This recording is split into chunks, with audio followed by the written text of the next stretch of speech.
One of my favorite pasta sauces, and I love pasta, is Amatriciana. Classically, it might be bucatini. We're using rigatoni today. So we render that out in a medium hot pan. We don't want to start too hot. We want to give it a chance for the fat to render.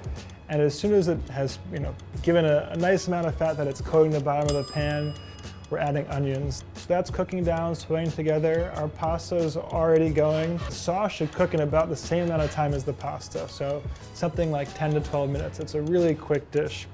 So once our onions are relatively tender, we're adding a bit of chili flake, then the tomato, stirring it together briefly. Our pasta goes in. At that point, allowing the pasta to cook for another 30 seconds to a minute in the sauce, and just a little bit of pecorino to finish at the end, and we're good to go.